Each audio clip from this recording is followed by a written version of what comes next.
Welcome বন্ধুরা। লোকসভা নির্বাচন 2024 যেটুকু জানা যাচ্ছে যে খুব শীঘ্রই লোকসভা নির্বাচনের যে নির্ঘণ্ট সেটা প্রকাশিত হতে চলেছে। ফেব্রুয়ারি মাসেই শেষের দিকে এই লোকসভা ভোটের নির্বাচন সংক্রান্ত যে নির্ঘণ্ট সেটা কিন্তু প্রকাশিত হতে চলেছে। এই লোকসভা নির্বাচনে আমরা যারা ভোট করাতে যাই তাদের বিভিন্ন কোয়ারি থাকে। তো আজকে আমরা আলোচনা করব যে কি পরিবর্তন আসছে, অর্থাৎ নতুন কিছু পরিবর্তন আসছে। তো আজকে আমরা একটা স্পেসিফিক বিষয়, যেটা হচ্ছে যে আমরা জানি যে প্যাকেট সংখ্যা, অর্থাৎ আমাদের 4টে প্যাকেট থাকে, স্ট্যাটুটারি, নন স্ট্যাটুটারি, এরকম অনেক চারটে প্যাকেট থাকে। তো সেই প্যাকেটগুলোতে কতগুলো থাকছে এবছরে এবং সেই প্যাকেটের মধ্যে কি থাকছে, তো এইগুলো নিয়ে আলোচনা করব। আগামীতে ধারাবাহিকভাবে বিভিন্ন বিষয় নিয়ে আলোচনা করব। তো আপনাদের কাছে অনুরোধ, আপনাদের যা জিজ্ঞাসা অবশ্যই কমেন্ট করে জানাবেন। চলুন আজকে দেখে নেওয়া যাক। বন্ধুরা, লোকসভা ভোটে এবার কতগুলি প্যাকেট থাকবে এবং তাদের রং কেমন হবে, ওই প্যাকেটগুলোতে কি থাকবে, চলুন দেখে নেওয়া যাক। প্রথমে আমরা জানি যে প্যাকেটগুলো আরসিতে জমা করতে হয়। তো আরসিতে জমা করার জন্য আমাদের, যেহেতু লোকসভা নির্বাচন, আপনারা জানেন যে এখানে কিন্তু কন্ট্রোল ইউনিট, ব্যালট ইউনিট, ইভিএমে ভোট হবে যেহেতু, আর ভিভিপ্যাট, এই তিনটে তো থাকবেই নিশ্চিতভাবে। তো এটা আমাদের মূল যেটা কাজের বিষয়। তো এগুলি কিন্তু থাকছে, এগুলি আমরা যেমন সিল করে নিয়ে আসি, সেগুলি পরপর আপনাদের পরে বলবো। তো সেগুলো থাকবে। সেছাড়া কিন্তু যে ভিভিপ্যাটের যে পাওয়ার প্যাক রয়েছে, ব্যাটারি, সেটা খুলে রাখতে হয়, সেটাও কিন্তু আমরা প্যাকেট করে নিয়ে আসবো। এবার আমরা জানবো যে ফার্স্ট প্যাকেট, আগে যে 4টি প্যাকেট ছিল, মনে রাখি এবার কিন্তু 6টি প্যাকেট হয়ে গেছে। এই 6টি প্যাকেটে কি থাকছে, তো সেগুলো আলোচনা করছি। তো প্রথম যে প্যাকেট, যেটাকে ফার্স্ট প্যাকেট বলছি আমরা, এটাকে বলা হয় ইভিএম পেপারস। তো এই ইভিএম পেপারসে কি থাকবে? এই ইভিএম পেপারসে যেটা থাকবে সেটা হচ্ছে যে 17C, খুব গুরুত্বপূর্ণ একটা ফর্ম। এই বিষয়ে পরে আলোচনা করব। 17C, তো এই 17C থাকছে, যেটা অ্যাকাউন্ট অফ ভোটস রেকর্ডেড, কত কি ভোট পড়েছে, কতটা কি ছিল, তো সমস্ত কিছু আপনারা জানেন। এছাড়া যে প্রিসাইডিং অফিসারের যে রিপোর্ট, সেটা 1। এছাড়া দেখবেন মক পোল সার্টিফিকেট, যেটা হয় 1, 2 এবং 3, সেটি দ্বিতীয়ভাবে থাকতে হবে। 3টে বিষয় থাকবে এখানে। আর একটা হচ্ছে black colour seal envelope containing printed VVPAT paper slip of mock poll, যেটা মক পোল হওয়ার পরে যে আমরা স্লিপগুলো রাখি, সেই স্লিপগুলো কিন্তু একটা প্যাকেট, একটা ব্ল্যাক কালার একটা প্যাকেট দেওয়া হবে, সেটাতে কিন্তু ভরে রাখতে হবে, সিল করে নিয়ে আসতে হবে। তো এই 3টে বিষয় থাকছে প্রথমে। মনে রাখি, এই সমস্ত বিষয়গুলো ছাড়াও যে নির্বাচনী যে কাগজপত্র, সেগুলো সিলবিহীন সাদা রঙের যে মাস্টার রাখতে হবে, খাম, যেটা 1/1 পোল্ড ইভিএম স্ট্রং রুমে রাখতে হবে সেরকম।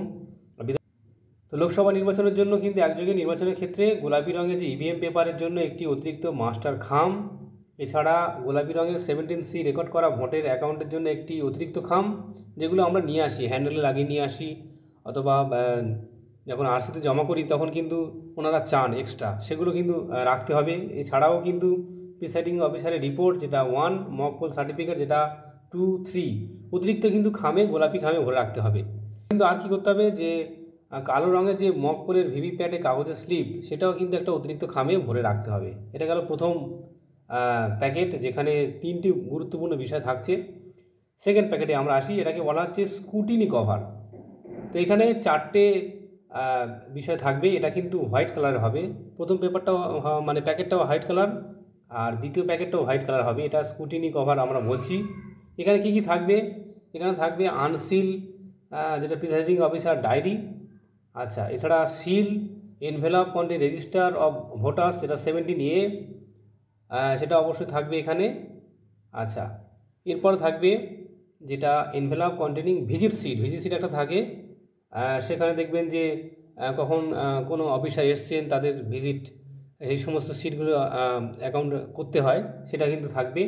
আর থাকবে যেটা ব্লাইন্ড অ্যান্ড ইনফার্ম ইলেক্টরস, যেটা 14A যেটা থাকে, সেটাও থাকবে এখানে। পোল্ড ইভিএম স্ট্রং রুম ছাড়া অন্য একটি স্ট্রং রুমে আলাদাভাবে সংরক্ষণ করা উচিত, যেখানে পোল করা ইভিএম এবং ভিভিপ্যাট রয়েছে। তার জন্য কিন্তু এক্সট্রা লাগবে, তার জন্য অতিরিক্ত যেটা আমরা করে নিয়ে আসি সেগুলো কিন্তু করতে হবে। এবার দেখুন থার্ড প্যাকেটে কি থাকছে। থার্ড প্যাকেটটা বলা হচ্ছে স্ট্যাটুটারি কভার্স। এখানে 5টা গুরুত্বপূর্ণ আইটেম থাকছে, যার মধ্যে এই থার্ড প্যাকেটে আমরা জানি যে এটা রং হবে কিন্তু হোয়াইট কালার এটা। তো যেখানে কি থাকবে না, mark copy of electoral role এটা থাকবে। দ্বিতীয়ত ভোটার স্লিপ। তৃতীয়ত থাকবে যে আনইউজ যেটা টেন্ডার ব্যালট পেপার সেটা থাকবে। আর কি থাকবে, ইউজড টেন্ডার ব্যালট পেপার থাকবে, আবার 17B থাকবে, ঠিক আছে। আর থাকবে যেটা সিল এনভেলপ চ্যালেঞ্জ ভোট যেটা হবে 14, যেটা ফর্ম 14 সেটা কিন্তু থাকবে। এটা গেল থার্ড প্যাকেট। ফোর্থ প্যাকেটে কি থাকবে, যেটাকে আমরা নাম দিয়েছি নন স্ট্যাটুটারি কভার্স। এটা কিন্তু রং হবে ইয়েলো। তো এখানে কি কি থাকছে বলা হচ্ছে, copies of electoral roll other than marked copy. Marked copy ছাড়া অন্য কপি যেগুলো আছে সেগুলো থাকবে, ঠিক আছে। আর থাকবে যে যেটা পোলিং এজেন্ট যারা আছেন তাদের যে ফর্ম 10 সেই 10 কিন্তু থাকবে। আচ্ছা, তৃতীয়ত envelope containing the election duty certificates in form 12B। Election duty certificate যারা ইলেকশন ডিউটি ইডিসি ভোট যারা দেন সেগুলো থাকবে। Envelope containing declaration by presiding officer. Declaration থাকবে, প্রিসাইডিং অফিসারের ডিক্লারেশন থাকবে। বেশ। Envelope containing receive book and cash if any in respect of challenge vote হলে যে টাকা নিতে হয় সেই ক্যাশটা কিন্তু রাখতে হবে। বেশ। এবার থাকছে কি, envelope containing the declaration obtain from electors as to their age and list of search, অর্থাৎ যেটা এজ ভেরিফিকেশান থাকে সেটা। আর থাকবে যারা ভোট দিতে অস্বীকার করেছেন তাদেরকে কিন্তু তাদের কপিও থাকবে। Envelope containing unused and damage paper seal, special tag এগুলো থাকবে, ঠিক আছে। আর থাকবে envelope containing unused voter slip থাকবে এখানে। আর থাকবে for envelope containing form of declaration by elector under 49MA test vote যেটা সেগুলো থাকবে। আর থাকবে কি, এএসডি লিস্ট সেটা অবশ্যই এখানে থাকবে। আর থাকবে envelope containing letter of complaint, SHOকে যে কমপ্লেন করা হয়েছে সেই লেটার থাকবে। এটা গেল। ফিফথ প্যাকেটে আসছে যেটাকে আমরা বলছি হ্যান্ডবুক বা ম্যানুয়াল বলা হচ্ছে। এটা 3টে বিশেষ আইটেম থাকবে, যেমন হ্যান্ডবুক ফর প্রিসাইডিং অফিসার সেটা জমা দিতে হবে। ম্যানুয়াল অফ ইলেকট্রনিক যে voting machine and VVPAT instruction যারা থাকবে সেটাও জমা করতে হবে। আর ইউজড অ্যান্ড রিমেনিং ইনডিলিবল যেটা ইঙ্ক থাকে, অমর্চনীয় কালি যেটা আমরা বলি সেটা কিন্তু থাকবে। আর ইউজ স্ট্যাম্প প্যাড সেটা ব্রাউন কালারের হয়, সেটাও কিন্তু এখানে থাকবে। ফিফথ প্যাকেটের কথা বললাম। আচ্ছা, সিক্সথ প্যাকেট যেটা বলছি এটাকে বলা হচ্ছে আদার্স ম্যাটেরিয়ালস, ঠিক আছে। যেটা থাকবে ব্লু কালারের। এখানে ক্যান্ডিডেট ইনফরমেশন বুকলেট থাকবে, অর্থাৎ এই যারা ভোটে দাঁড়িয়েছেন তাদের। তারপরে আদার আনইউজড ফর্ম যেগুলো ব্যবহার হয়নি সেগুলো। তারপরে মেটাল সিল প্রিসাইডিং অফিসারের। তারপরে the arrow cross mark, rubber stamp থাকবে। মেকিং টেন্ডার ব্যালট পেপার থাকবে। কাপ অফ সেটিং দ্য ইনডিলিবল যে আছে ইঙ্ক আছে সেটাও। All the other item if any should be packet into the fifth packet. সমস্ত colour blue কালারের প্যাকেটে সমস্ত থাকবে, বাকি যেটা থাকবে আর কি সমস্ত কিছু এর মধ্যে থাকবে।